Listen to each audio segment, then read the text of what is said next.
Shalom Bapak Ibu Saudara-saudari. Shalom. Selamat pagi. Pagi. Puji Tuhan, kita boleh sama-sama beribadah pada pagi hari ini. Saya percaya sekalipun kita beribadah online di rumah, kita semua pasti merasakan Tuhan, amin. Hadirat Tuhan pasti nyata di tengah-tengah kita, amin. Bapak Ibu Saudara-saudari, kita akan mulai. Saya undang Bapak Ibu Saudara-saudari untuk kita sama-sama bangkit berdiri. Kita mau bawa hati kita di hadapan Tuhan. Kita bersatu di dalam doa.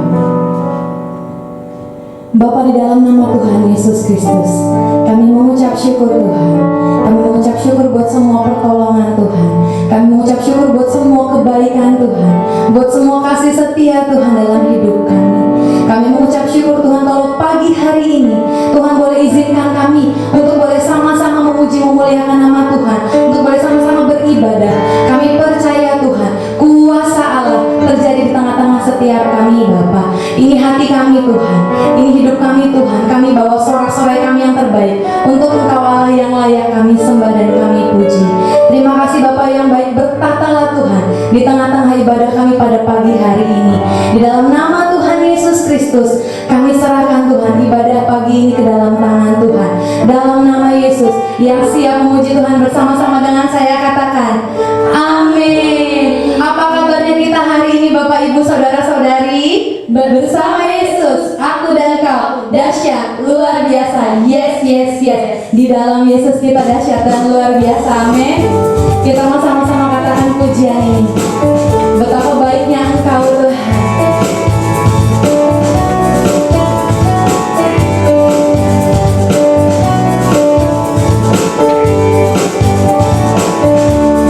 Katakan kecaplah dan lihatlah.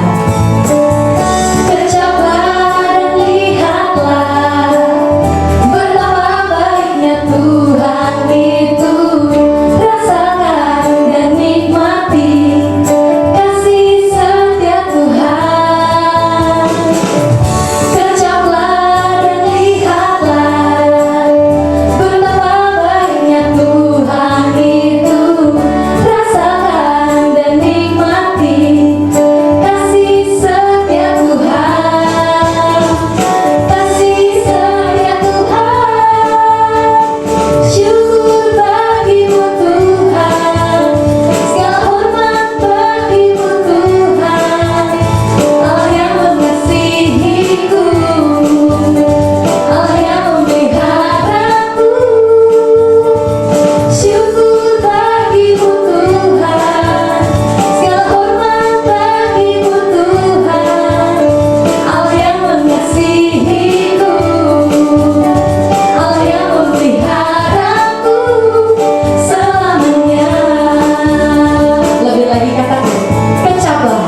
kita mau bawa sorak-sorai kita buat Tuhan.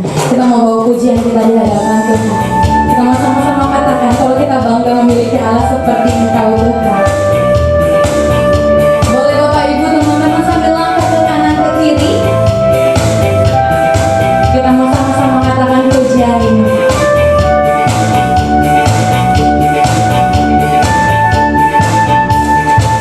Sungguh ku bangga Bapa punya Allah seperti Engkau.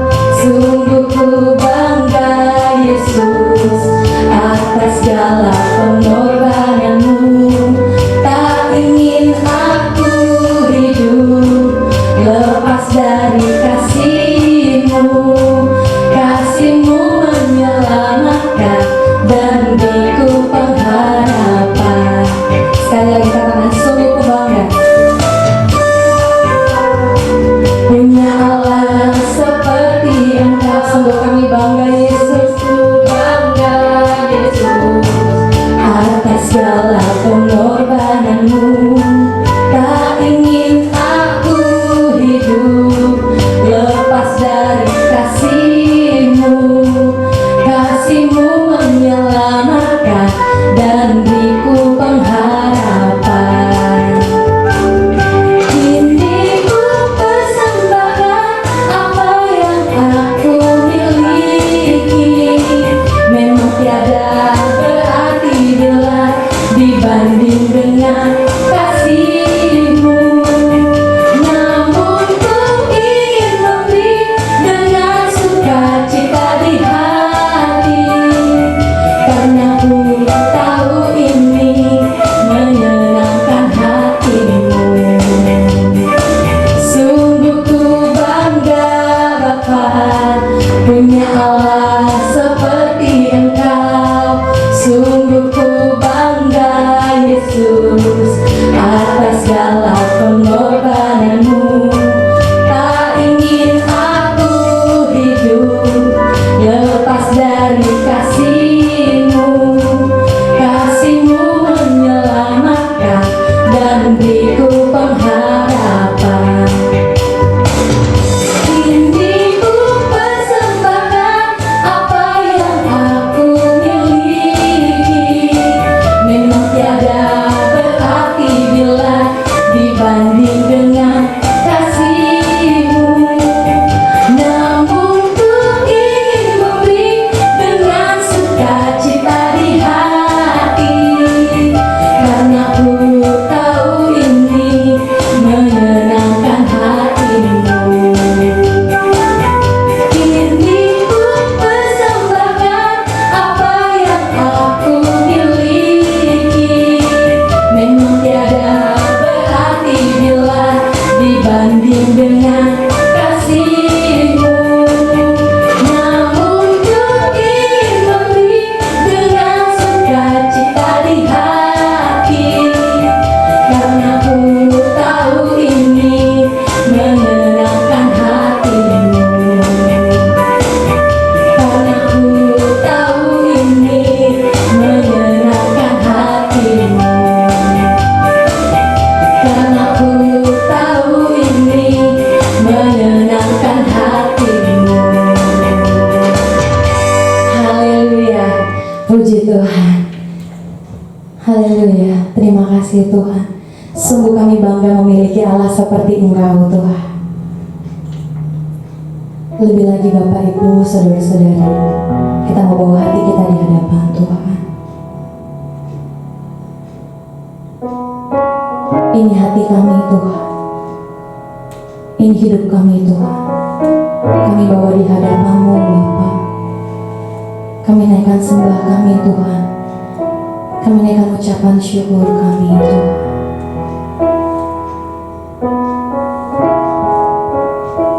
Terima kasih Bapa yang baik. Terima kasih Tuhan.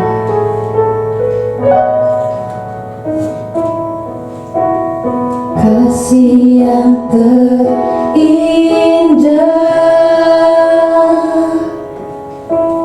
hati yang mulia, hanya ku temukan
Kabar Baik yang terkasih dalam nama Tuhan Yesus, puji syukur kepada Tuhan, hari ini kita berjumpa kembali dalam ibadah online GBI Kabar Baik.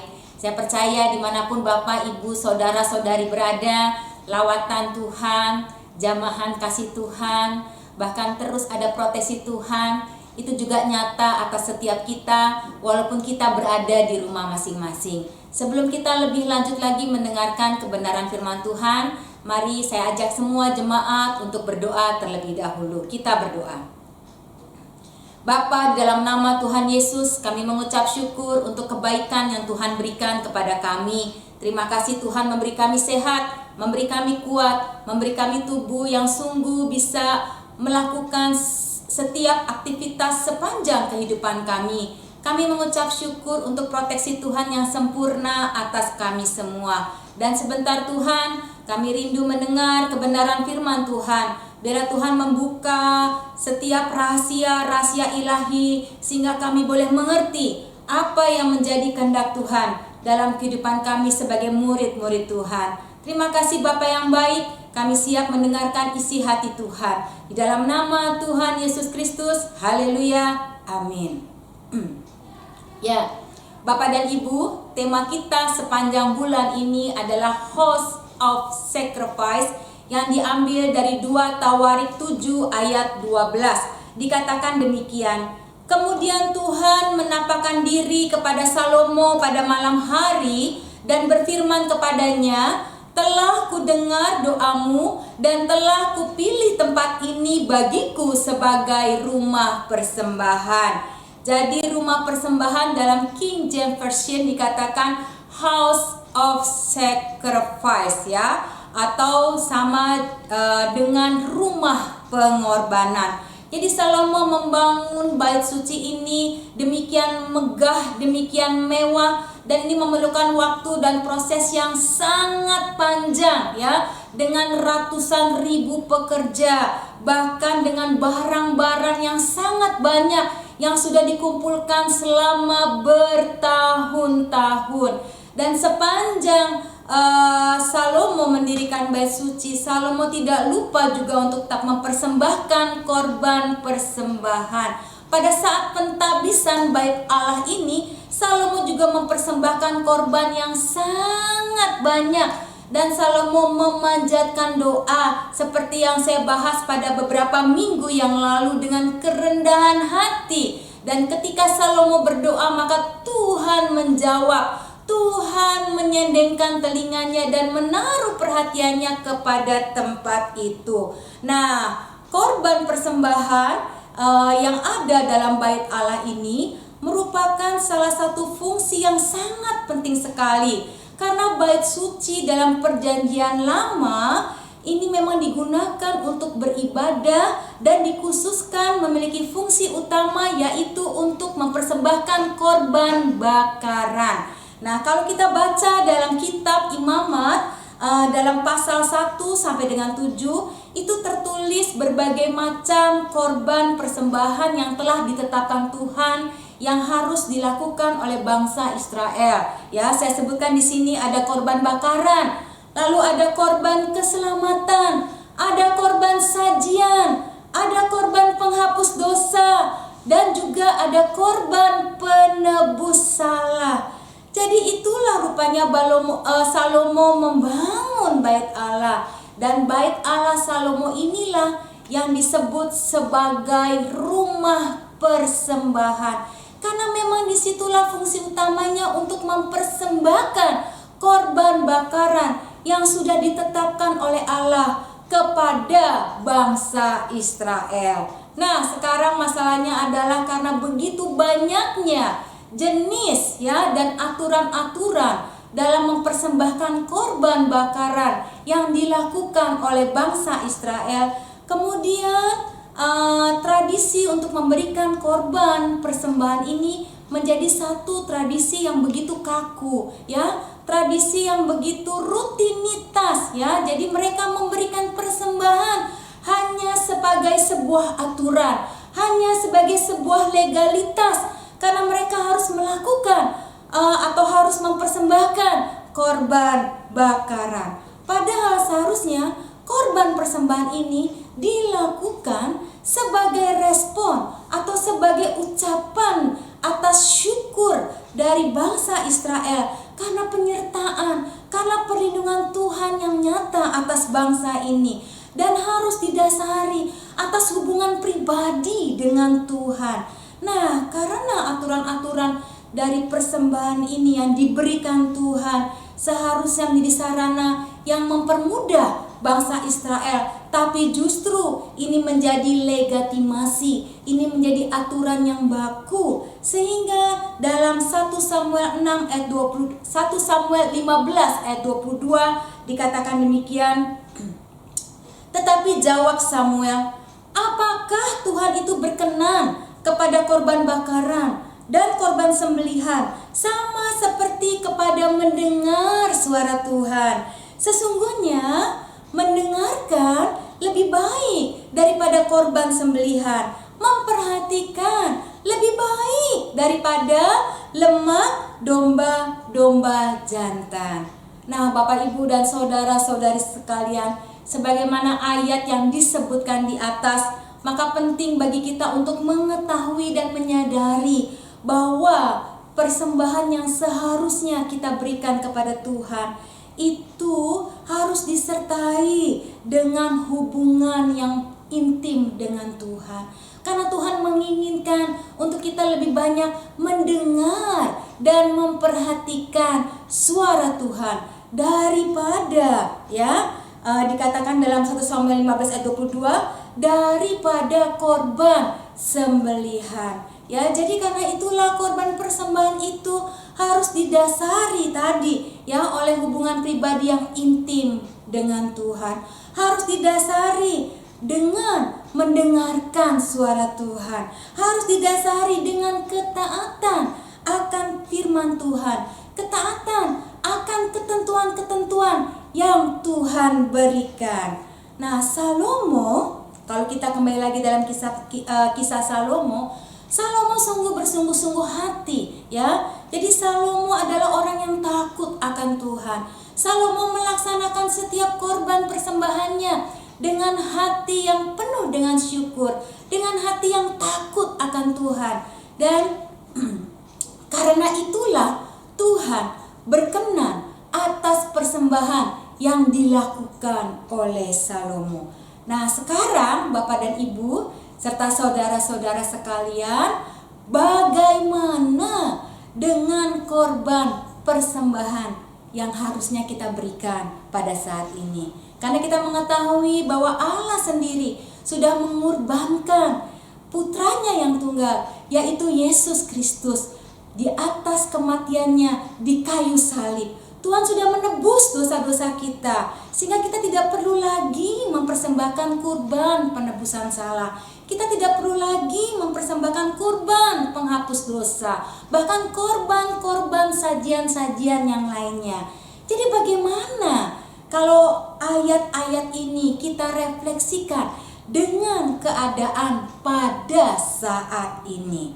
Jadi persembahan yang dilakukan oleh manusia dan yang akan kita berikan kepada Tuhan itu adalah ungkapan atau korban syukur kita, dan itulah merupakan bagian dari ibadah yang sejati. Jadi persembahan itu tidak bisa dipisahkan dari ibadah.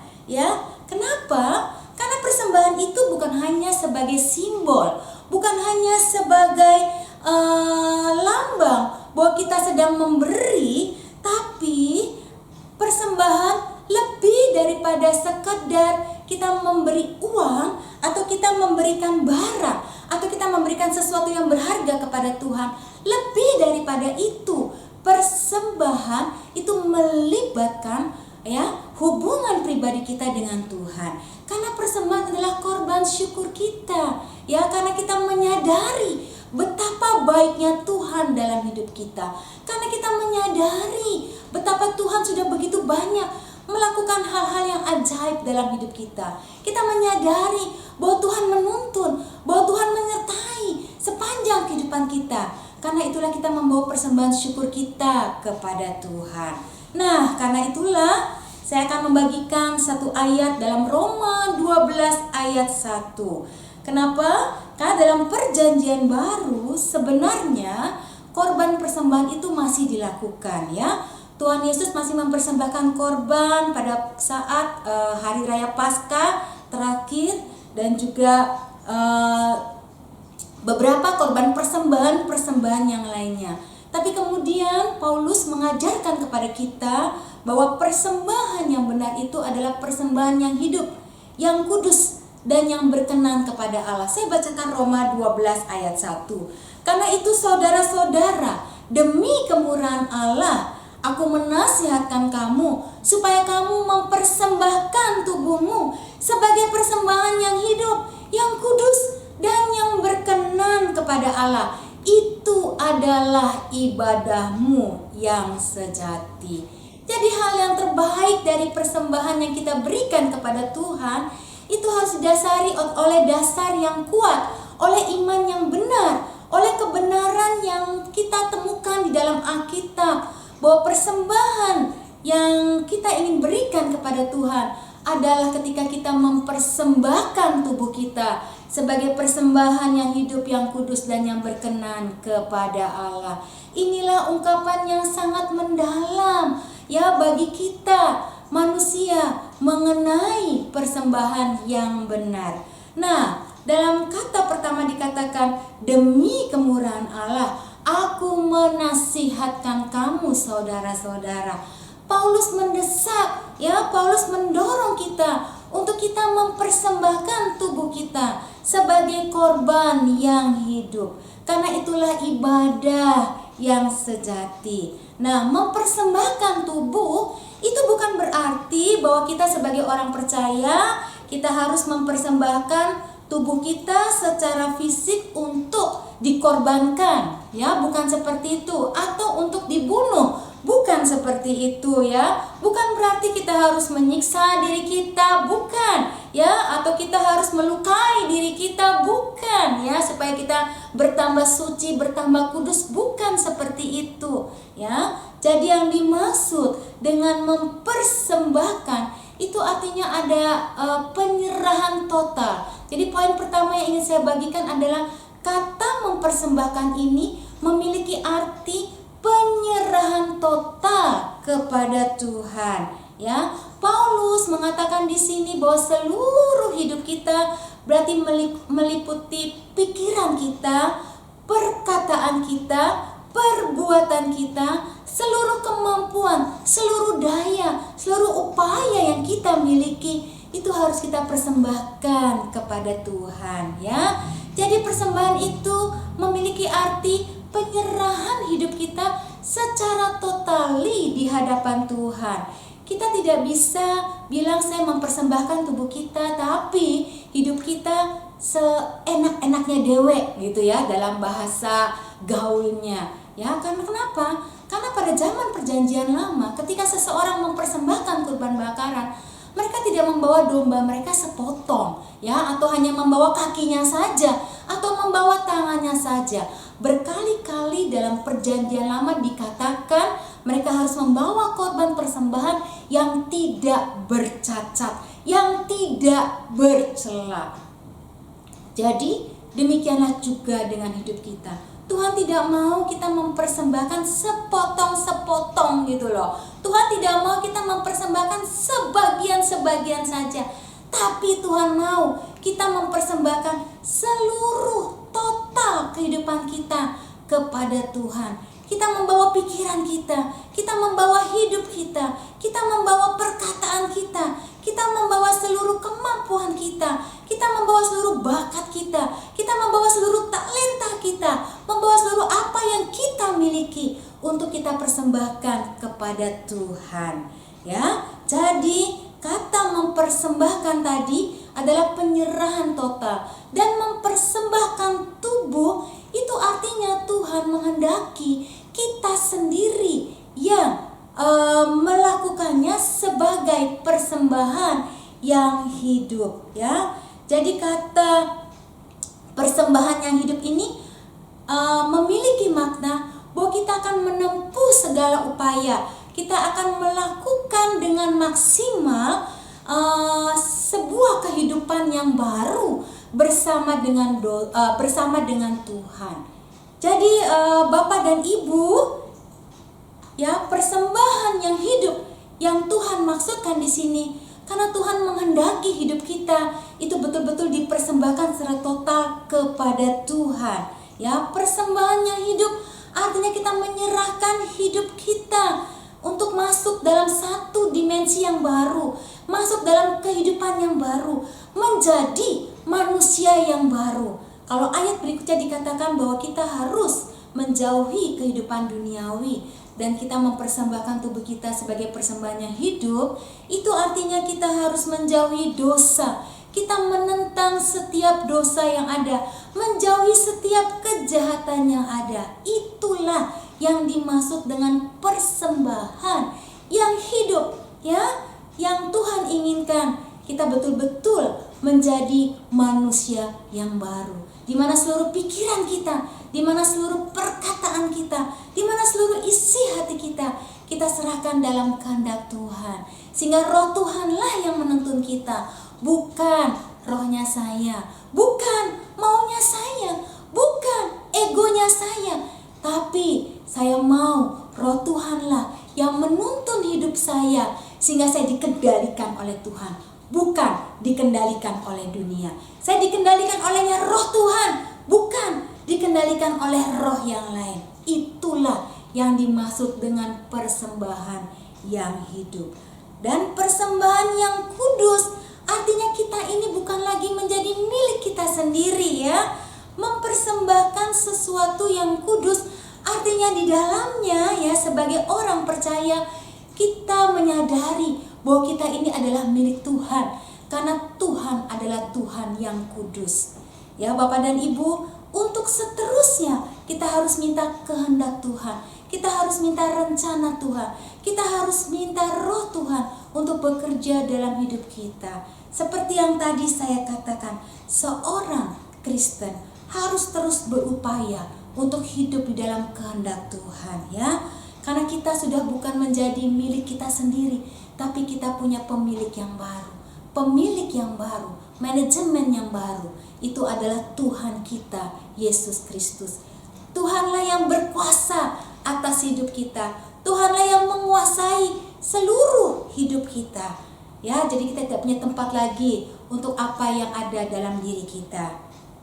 Nah, kemudian dikatakan di dalam Roma 12 ayat 1 itu, ya, kata yang terakhir, itu adalah ibadahmu yang sejati, ya, ibadah yang sejati. Ibadah dalam bahasa aslinya itu berarti pengabdian, ya. Ibadah dalam bahasa aslinya, ya, itu diterjemahkan dengan kata ketaatan akan seluruh kehidupan kita yang kita abdikan atau yang kita persembahkan, yang kita berikan secara total kepada Tuhan kita. Karena di sini kita mempersembahkan hidup kita kepada Tuhan, maka kita mengabdikan diri kita secara penuh hanya kepada Tuhan. Jadi ketika kita melakukan sesuatu, Bapak, Ibu, dan saudara-saudari, kita perlu bertanya kepada Tuhan, apakah yang kita lakukan ini berkenan atau tidak?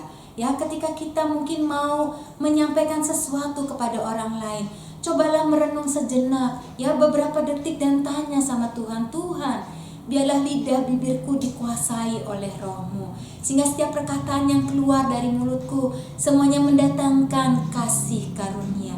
Karena hidup kita sedang mengabdi kepada Tuhan kita, yaitu Yesus Tuhan. Nah, itulah ibadah yang sejati. Nah, Bapak dan Ibu sekalian, ya, makna dari tadi, ya, persembahan yang kita lakukan pada zaman yang saat ini, ya, kalau kita refleksikan dalam kehidupan saat ini, maka berarti kita mempersembahkan hidup kita, ya, sebagai persembahan yang hidup, yang kudus dan yang berkenan kepada Allah. Itulah ibadah kita yang sejati. Bapak, Ibu, saudara-saudari sekalian, saya akan tutup khotbah saya dengan ilustrasi yang saya baca dari buku Renungan Hidup Berkemenangan karya Pendeta Ayub Yahya. Jadi seorang pejabat mengunjungi tempat di mana sebuah gedung sedang dibangun. Dia melihat 3 orang tukang bangunan sedang bekerja. Mereka meletakkan batu satu demi satu dan mereka menyemennya. Dan kemudian pejabat ini bertanya kepada 3 orang tukang bangunan itu, "Sedang apa kalian di sini?" Tukang bangunan yang pertama dia mengatakan, "Saya sedang meletakkan batu." Ya, tukang bangunan kedua mengatakan, "Saya sedang mendirikan sebuah tembok." Ya, dan tukang bangunan ketiga mengatakan, "Saya sedang membangun sebuah gedung." Satu pertanyaan yang sama dengan 3 jawaban yang berbeda. Ini menunjukkan bahwa sesuatu yang kita lakukan ya itu mempunyai nilai yang bermakna, berbeda-beda, tergantung hati kita bagaimana memaknai apa yang sedang kita kerjakan. Nah, tukang bangunan yang pertama dia berkata bahwa dia sedang meletakkan batu. Nah, kalau kita umpamakan ketiga tukang bangunan ini sedang mengerjakan ibadahnya, maka tukang bangunan yang pertama itu menganggap pekerjaannya adalah sebuah rutinitas belaka. Ia tidak tahu apa yang dikerjakan, bahkan dia mungkin tidak mau tahu. Yang dia tahu dia hanya meletakkan batu, titik, sampai di situ saja. Sama seperti kita sebagai orang Kristen, ya. Kita tahu kita orang Kristen dan kita pergi ke gereja, tapi sekedar kita, ya inilah, karena memang saya adalah orang Kristen dan saya harus pergi ke gereja, titik. Tidak lebih daripada itu, sekedar rutinitas belaka. Nah, tukang bangunan yang kedua yang tadi mengatakan bahwa dia sedang mendirikan sebuah tembok, dia tidak hanya pergi ke gereja sebagai sebuah rutinitas, tapi dia melakukan hal yang baik di dalam gereja. Ini kalau kita refleksikan dengan ibadah ya. Jadi dia punya pemikiran yang sedikit lebih luas dibandingkan tukang bangunan yang pertama. Tapi fokus dia adalah diri dia sendiri, bukan orang lain. Dia tidak mau tahu ya, yang sedang membangun atap, yang sedang membangun lantai, yang sedang membangun sekat-sekat ruangan yang lain, dia tidak mau tahu. Karena fokus dia hanya mendirikan tembok saja. Jadi setelah dia ada di luar gereja, mungkin dia tidak lagi bisa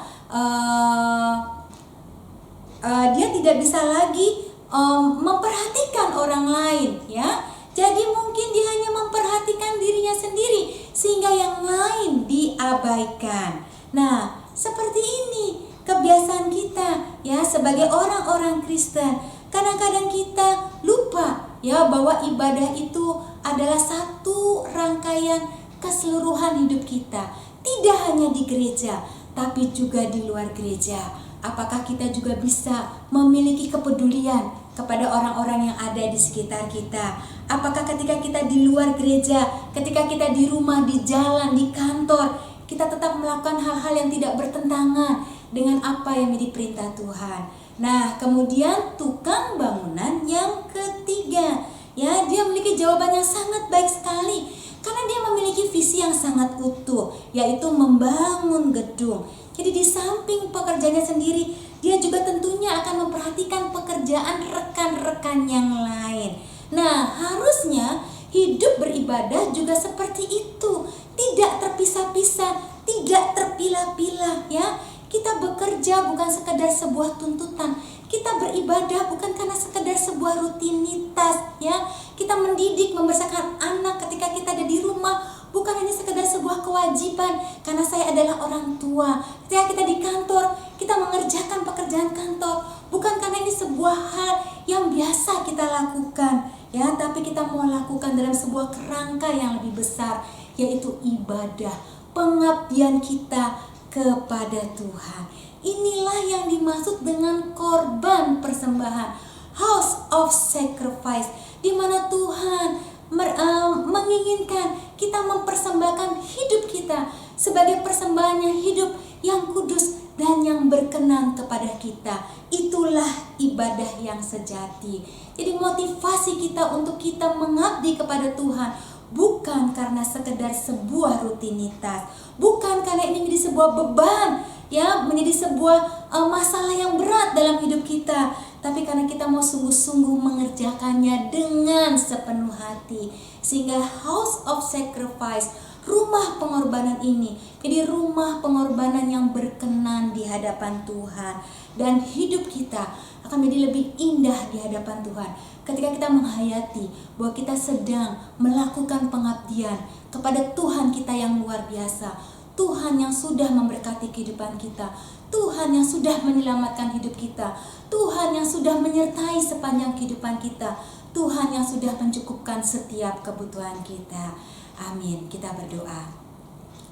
Bapa, dalam nama Tuhan Yesus, terima kasih Bapa yang baik. Kami mengucap syukur untuk kebaikan Tuhan. Terima kasih hari ini kami diingatkan kembali bahwa ibadah kami yang sejati adalah mempersembahkan tubuh kami sebagai persembahan yang hidup, yang kudus, dan yang berkenan kepada Tuhan.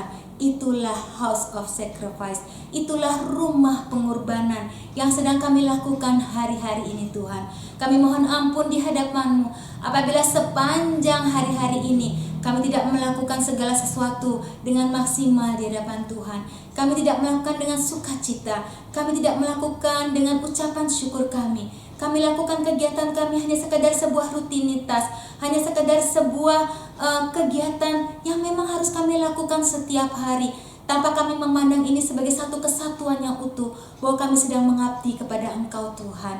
Karena itu Bapa, mulai hari ini biar Roh Kudus menolong kepada setiap kami, mempermampukan kami, supaya kami tetap bisa mempersembahkan hidup kami sebagai persembahan yang hidup, yang kudus, dan yang berkenan kepada Tuhan.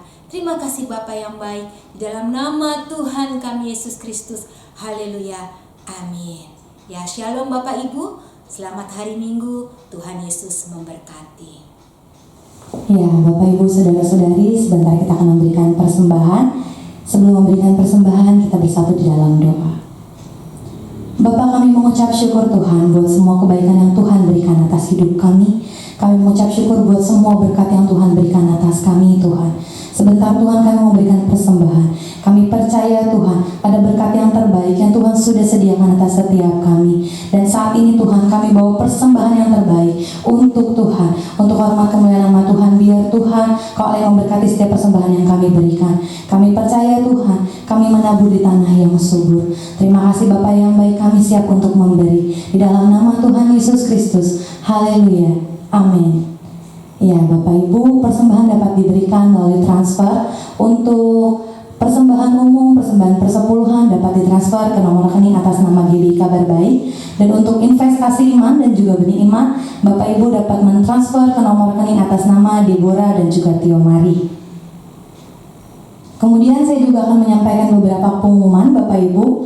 Hari ini tanggal 28 Februari jam 3:30 sore kita ada ibadah junior community melalui Zoom meeting. Kami mengingatkan, kami menghimbau untuk Bapak Ibu yang mempunyai putra-putri kelas 6 SD sampai 3 SMP, kami mengajak untuk anak-anak boleh mengikuti ibadah junior community melalui Zoom meeting. Nantinya linknya akan dibagikan melalui setiap grup yang ada. Kemudian saya juga ingin menyampaikan kalau kita ada doa pagi setiap pagi dari hari Senin sampai hari Minggu pada frekuensi jam 5 sampai jam 6 pagi. Kita mau sama-sama mendukung dalam doa kegerakan di Kabar Baik. Kita mau sama-sama bangun pagi bersatu hati berdoa untuk pelayanan di tempat ini.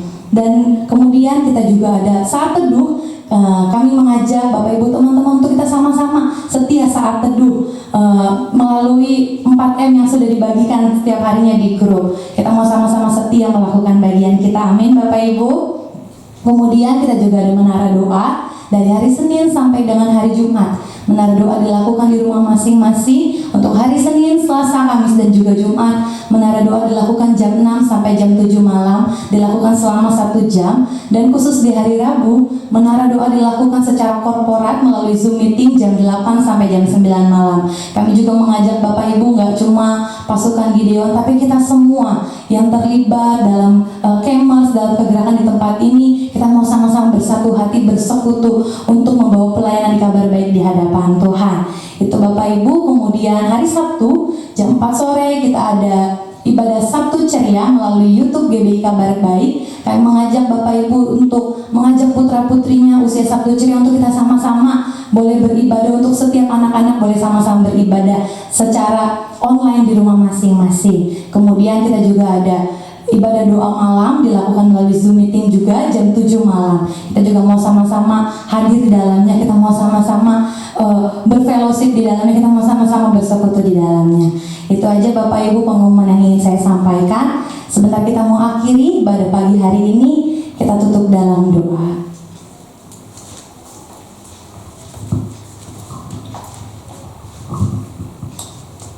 Ya, shalom semuanya, kita serta dalam doa. Terima kasih Tuhan. Pada pagi siang hari ini kami boleh datang kembali kepadamu Tuhan. Kami bersyukur karena Engkau terus teguhkan kami untuk kami terus membangun house of sacrifice, yaitu hidup kami Tuhan. Sehingga sebagai rumah persembahan, ketika kami berdoa, seluruh doa kami diperhatikan oleh Engkau. Bahkan Engkau mengampuni segala dosa kami dan memulihkan negeri kami. Saat ini kami bersepakat doa untuk negeri kami, Indonesia Tuhan. Kami percaya hati-Mu ada pada Indonesia. Kami percaya Tuhan Yesus, fase pandemi COVID-19 mungkin masih berjalan, tetapi kami tahu penyertaan-Mu sempurna, rancangan-Mu penuh damai, aman dan sejahtera walaupun di tengah badai COVID yang ada. Bahkan Tuhan Yesus, adaptasi kebiasaan baru akan menjadi bagian di mana kami berjalan dengan kuasa yang daripada-Mu. Bahkan proses vaksinasi yang berlangsung di Indonesia, kami percaya itu juga bagian dari pemulihan yang Kau kerjakan atas Indonesia. Tapi kami percaya bukan hanya pemulihan atas kesehatan, tapi pemulihan atas segenap aspek kehidupan dari umat-Mu Tuhan Yesus, Engkau juga pulihkan dalam nama Tuhan Yesus. Kami berdoa untuk pemimpin kami, Kepala Negara Republik Indonesia Bapak Presiden Joko Widodo dan seluruh kabinet yang ada, pemerintahan yang ada, aparatur yang ada. Engkau pakai mereka semua Tuhan Yesus untuk menjadi bagian dari pemulihan-Mu atas negeri Indonesia ini. Tuhan, kami berdoa juga untuk Ruko Kabar Baik, Gereja Kabar Baik, Gereja Kabar Baik, Sekolah Kabar Baik. Kami percaya Engkau sendiri yang akan membangun tempat ini menjadi rumah keagungan-Mu, dan Engkau sendiri yang akan menyemarakan rumah keagungan ini. Dan kami percaya pintu gerbang Gate 2020 terus Kau buka senantiasa siang dan malam, tidak pernah tertutup, karena Kau terus kirim banyak orang untuk membawa kekayaan bangsa-bangsa kelimpahan dari seberang lautan, solusi-solusi ilahi atas rumah-Mu ini, rumah kabar baik. Untuk para peserta didik yang ada Tuhan Yesus, kecerdasan, kepandaian, hikmat, kebijaksanaan, integrity of heart, skillful of heart ada pada mereka semua Tuhan. Dan mereka bertumbuh menjadi anak-anak Allah yang berkenan di mata-Mu dan di mata sesama. Dan Tuhan, kami percaya juga para pendidik yang ada, Kau berkati ya Bapa. Tuhan, untuk setiap umat-Mu yang dengan setia menabur investasi iman, benih iman, kami percaya ada berkat yang spesial Engkau curahkan atas mereka. Dan akhirnya Tuhan Yesus, kami percaya untuk seluruh setiap kami yang sakit disembuhkan, yang miskin diperkaya, yang terbelenggu Kau bebaskan. Kuasa-Mu memulihkan kami. Darah Yesus sucikan, kuduskan kami. Darah Yesus bebaskan kami dari segala belenggu. Darah Yesus hancurkan segala kutuk, batalkan segala rekayasa si jahat. Darah Yesus basuh bersih dari segala sakit penyakit, dari segala virus, dari segala yang jahat. Dan saat ini kami membuka hati kami arahkan kepada Kristus, dan kami angkat kedua tangan kami. Tangan ini adalah tangan yang menerima berkat-Mu. Tangan yang sama adalah tangan yang menjadi saluran berkat-Mu. Dan Kau percaya Kau buka tingkap-tingkap langit, dan tercurahlah kasih, sukacita, damai sejahtera dari Allah Bapa, kuat kuasa dari Yesus Kristus, dan penghiburan pertolongan dari Allah Kudus itu semua terus Engkau materaikan untuk menjadi milik kami semua, mulai pagi siang hari ini, kekal sampai selama-lamanya. Di dalam nama Tuhan Yesus, haleluya, amin. Terima kasih, Tuhan Yesus berkati. Shalom.